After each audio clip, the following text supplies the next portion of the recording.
ਬਿਸਮਿਲ੍ਲਾਹਿਰਰਹਿਮਾਨਿਰਰਹੀਮ। अस्सलामु अलैकुम। जी आया ਨੂੰ ਰੈਕਸ ਕਿਚਨ ਵਿੱਚ ਸਾਰੇ ਦੋਸਤਾਂ ਨੂੰ ਖੁਸ਼ ਆਮਦੀਦ। ਅੱਜ ਅਸੀਂ ਦਹੀਂ ਬਣਾਉਣ ਦਾ ਤਰੀਕਾ ਦੱਸਾਂਗੇ ਕਿ ਘਰ ਵਿੱਚ ਦਹੀਂ ਕਿਸ ਤਰ੍ਹਾਂ ਬਣਾਇਆ ਜਾ ਸਕਦਾ ਹੈ। ਦਹੀਂ ਖੱਟਾ ਵੀ ਨਾ ਹੋਵੇ ਅਤੇ ਦਹੀਂ ਸਹੀ ਜੰਮਿਆ ਹੋਵੇ। ਲੇਕਿਨ ਸਭ ਤੋਂ ਪਹਿਲੇ ਮੈਂ ਤੁਹਾਨੂੰ ਦਹੀਂ ਦੇ ਕੁਝ ਫਾਇਦੇ ਦੱਸਾਂਗਾ। ਉਸ ਤੋਂ ਬਾਅਦ ਦਹੀਂ ਸਹੀ ਤਰੀਕੇ ਨਾਲ ਜਮਾਉਣ ਦਾ ਤਰੀਕਾ ਦੱਸਾਂਗੇ। ਦਹੀਂ ਇਨਸਾਨੀ ਜਿਸਮ ਵਾਸਤੇ ਬਹੁਤ ਜ਼ਰੂਰੀ ਚੀਜ਼ ਹੈ ਅਤੇ ਬੜੀ ਮੁਫੀਦ ਹੈ। ਦਹੀਂ ਦਾ ਮੁਸਲਸਲ ਇਸਤੇਮਾਲ ਜਿਸਮ ਵਿੱਚ ਕੁਵੱਤੇ ਮੁਦਾਫਤ ਪੈਦਾ ਕਰਦਾ ਹੈ, ਜਿਹੜੀ ਕਿ ਹਰ ਕਿਸਮ ਦੀ ਬਿਮਾਰੀ ਨਾਲ ਲੜਨ ਵਿੱਚ ਮਦਦ ਕਰਦੀ ਹੈ। ਦਹੀਂ ਦੇ ਬਕਾਇਦਾ ਇਸਤੇਮਾਲ ਨਾਲ ਇਨਸਾਨ ਬਹੁਤ ਕਮ ਬਿਮਾਰ ਹੁੰਦਾ ਹੈ। ਜਿਹੜੇ ਲੋਕ ਦਹੀਂ ਦਾ ਜ਼ਿਆਦਾ ਇਸਤੇਮਾਲ ਕਰਦੇ ਆ ਉਹਨਾਂ ਲੋਕਾਂ ਦੀਆਂ ਉਮਰਾਂ ਬਹੁਤ ਜ਼ਿਆਦਾ ਲੰਬੀਆਂ ਹੁੰਦੀਆਂ। ਦਹੀਂ ਚਿਹਰੇ ਦੇ ਦਾਣਿਆਂ ਵਾਸਤੇ ਬੜੀ ਜ਼ਬਰਦਸਤ ਚੀਜ਼ ਹੈ।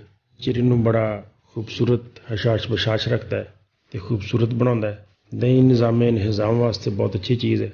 ਇੱਕ ਮਸ਼ਹੂਰ ਕੌਲ ਹੈ ਕਿ ਜਿਹੜਾ ਸ਼ਖਸ ਦਹੀਂ ਰੋਜ਼ਾਨਾ ਖਾਂਦਾ ਹੈ ਉਹਨੂੰ ਮਰਨਾ ਨਹੀਂ ਚਾਹੀਦਾ। ਗੋਇਆ ਕਿ ਦਹੀਂ ਦੇ ਬੜੇ ਸਾਰੇ ਫਾਇਦੇ ਆ।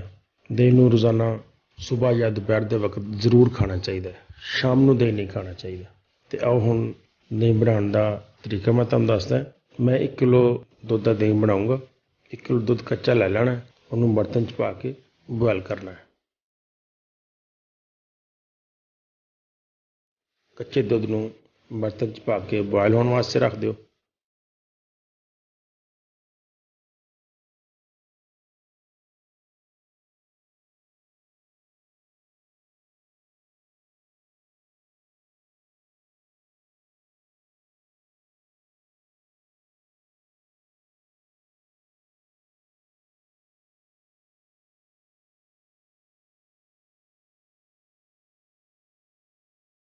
ਜਦੋਂ ਸਾਡਾ ਦੁੱਧ ਬੋਇਲ ਹੋਣ ਦੇ ਕਰੀਬ ਹੋ ਜਾਏ ਅਤੇ ਅਸੀਂ ਉਹਦੇ ਵਿੱਚ 1 ਚਮਚ ਖੁਸ਼ਕ ਦੁੱਧ ਦਾ ਪਾਵਾਂਗੇ। ਮਿਲਕ ਪਾਊਡਰ ਆਮ ਬਾਜ਼ਾਰੋਂ ਮਿਲ ਜਾਂਦਾ। 1 ਚਮਚ ਉਹ ਪਾ ਕੇ ਦਹੀਂ ਨੂੰ ਅੱਛੀ ਤਰ੍ਹਾਂ ਹਿਲਾਈ ਜਾਓ ਤਾਂ ਕਿ ਇਹ ਪਾਊਡਰ ਅੱਛੀ ਤਰ੍ਹਾਂ ਮਿਕਸ ਹੋ ਜਾਏ।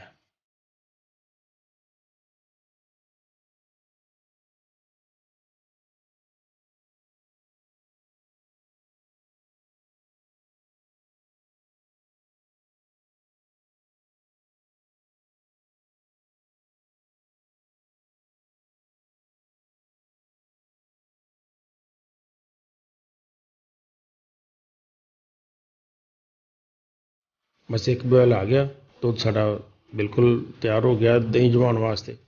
ਚੁੱਲ੍ਹਾ ਬੰਦ ਕਰ ਦਿਓ ਅਤੇ ਦੁੱਧ ਨੂੰ ਠੰਡਾ ਹੋਣ ਵਾਸਤੇ ਰੱਖ ਦਿਓ।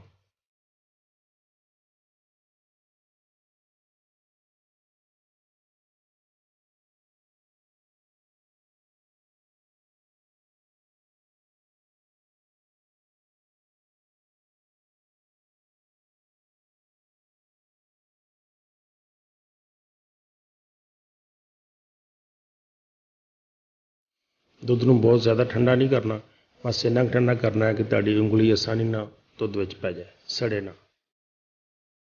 ਜਦੋਂ ਦੁੱਧ ਇੰਨਾ ਕੁ ਠੰਡਾ ਹੋ ਜਾਏ ਅਤੇ ਉਸ ਤੋਂ ਬਾਅਦ ਅਸੀਂ ਇਹਨੂੰ ਇੱਕ ਅਲੱਗ ਬਰਤਨ 'ਚ ਪਾ ਲੈਂਦੇ ਹਾਂ। ਮੈਂ ਹਾਂਡੀ 'ਚ ਪਾ ਰਿਹਾ। ਇਸ ਬੋਇਲ ਕੀਤੇ ਹੋਏ ਦੁੱਧ ਨੂੰ ਹਾਂਡੀ ਵਿੱਚ ਪਾ ਲਓ।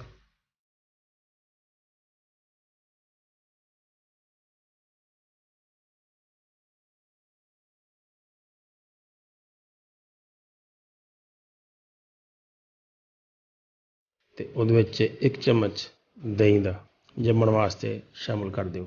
ਇਸ ਤਰੀਕੇ ਨਾਲ 1 ਚਮਚ ਲੈਣਾ ਅਤੇ ਆਰਾਮ ਨਾਲ 1 ਚਮਚ ਦੁੱਧ ਵਿੱਚ ਪਾ ਦਿਓ। ਹਾਂਡੀ 'ਤੇ ਢੱਕਣ ਦੇ ਲਓ ਅਤੇ ਕਿਸੇ ਮੋਟੀ ਤਰ੍ਹਾਂ ਦੇ ਕੱਪੜੇ ਵਿੱਚ ਲਪੇਟ ਕੇ ਅਤੇ ਇਹਨੂੰ 5 ਤੋਂ 6 ਘੰਟੇ ਵਾਸਤੇ ਰੱਖ ਦਿਓ।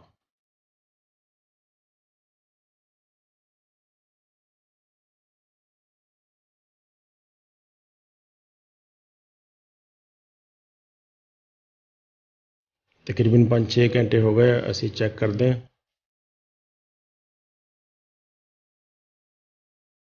ਮਾਸ਼ਾਅੱਲਾ ਸਾਡਾ ਦਹੀਂ ਬਿਲਕੁਲ ਅੱਛੀ ਤਰ੍ਹਾਂ ਜੰਮ ਗਿਆ ਅਤੇ ਦਹੀਂ ਨੂੰ ਇਸ ਤਰ੍ਹਾਂ ਹੀ ਹੁਣ ਤੁਸੀਂ ਕੱਪੜੇ ਵਿੱਚੋਂ ਕੱਢ ਕੇ ਅਤੇ ਫਰਿੱਜ ਵਿੱਚ ਰੱਖ ਦਿਓ ਤਾਂ ਕਿ ਠੰਡਾ ਹੋ ਜਾਏ।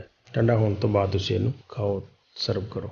ਅਸੀਂ ਅਗਰ 4-5 ਘੰਟੇ ਬਾਅਦ ਦਹੀਂ ਨੂੰ ਕੱਪੜੇ 'ਚੋਂ ਕੱਢ ਕੇ ਫਰਿੱਜ ਵਿੱਚ ਨਹੀਂ ਰੱਖਾਂਗੇ ਅਤੇ ਫਿਰ ਦਹੀਂ ਸਾਡਾ ਖੱਟਾ ਹੋ ਜਾਏਗਾ ਔਰ ਗਰਮ ਵੀ ਰਹੇਗਾ, ਮਜ਼ੀਦ ਖੱਟਾ ਹੁੰਦਾ ਜਾਏਗਾ। ਉਮੀਦ ਹੈ ਤੁਹਾਨੂੰ ਮੇਰੀ ਵੀਡੀਓ ਅੱਛੀ ਲੱਗੀ ਹੋਏਗੀ। ਮੇਰੀ ਵੀਡੀਓ ਅੱਛੀ ਲੱਗੀ ਹੋਵੇ ਤਾਂ ਦੋਸਤਾਂ ਨਾਲ ਜ਼ਰੂਰ ਸ਼ੇਅਰ ਕਰਿਓ। ਜਿਹਨਾਂ ਦੋਸਤਾਂ ਨੇ ਮੇਰੇ ਚੈਨਲ ਨੂੰ ਸਬਸਕ੍ਰਾਈਬ ਨਹੀਂ ਕੀਤਾ ਅਤੇ ਬਰਾਏ ਮਿਹਰਬਾਨੀ ਉਹ ਸਬਸਕ੍ਰਾਈਬ ਵੀ ਜ਼ਰੂਰ ਕਰ ਦੇਣ। ਵੀਡੀਓ ਪੂਰੀ ਦੇਖਣ ਦਾ ਬਹੁਤ ਸ਼ੁਕਰੀਆ। अस्सलाम वालेकुम।